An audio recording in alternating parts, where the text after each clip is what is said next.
అమర్ గుడిలో హోమం దగ్గర కూర్చొని పూజ జరిపిస్తూ ఉంటే పిల్లలు కూడా కూర్చొని చూస్తూ ఉంటారు. మరోవైపు మనోహరి, చంబ ఇద్దరు అక్కడే నిలబడి ప్లాన్ అమలు చేయాలని, పర్ఫెక్ట్గా జరగాలి, ఈరోజే పెళ్ళి పూర్తయిపోవాలి అని అనుకుంటూ చాలా సంతోషంగా చూస్తూ ఉంటారు. మరోవైపు రాథోడ్, మిస్సమ్మ నువ్వు కనుక ఉంటే సార్ పక్కనే కూర్చొని హోమం జరిపించి ఉండేదానివి అని అనుకుంటూ త్వరలోనే మీరిక్కడికి రావాలి మిస్సమ్మ, మీరంతా ఒక్కటైపోవాలి అని అనుకుంటూ ఉంటాడు. అప్పుడే మనోహరి సైగ చేయడంతో అమర్కి దూరం నుండే ఒక రౌడీ ప్రాణాలు తీయడం కోసం గన్ని గురిపెట్టి పాయింట్ బ్లాంక్ పెట్టి ఉంటాడు. అయితే రాథోడ్ ఇది గమనించేస్తాడు.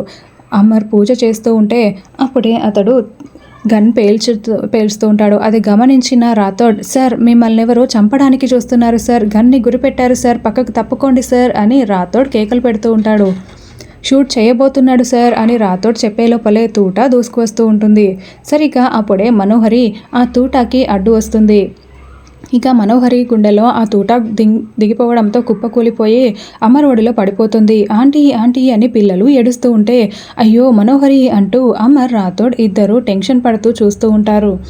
అప్పుడు చెంబ బాగా ఓవర్ యాక్షన్ చేస్తూ, సార్ మనోహరి మేడం మెడలో తాళి కట్టండి సార్, తన ఆఖరి కోరిక తీర్చండి సార్, తనని నిండు ముత్తైదుగా సాగనింపండి సార్, తాళి కట్టండి సార్, తాళి కట్టండి అని చెప్తూ ఉంటే అవునమ్మర్ కట్టమ్మర్ అని మనోహరి కూడా మాట రానట్టుగా నటిస్తూ ప్రాణాలు విడిచేస్తున్నట్లుగా నటిస్తూ ఉంటుంది.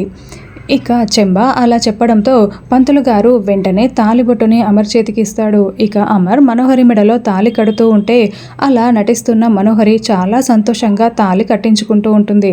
రాథోడ్ చాలా షాకింగ్గా చూస్తూ ఉంటాడు. ఇది మనోహరి కల కంటుందా, లేదంటే ఒకవేళ ఆ బుల్లెట్ రాథోడ్కి కానీ చెంబాకి కానీ దిగుతుందా, అసలు ఏం జరగబోతుంది, ఇదంతా నిజమేనా, వచ్చే ఎపిసోడ్లో తెలుసుకుందాం. Thank you for watching. ఇప్పుడైనా ఛానల్ని సబ్స్క్రైబ్ చేయండి.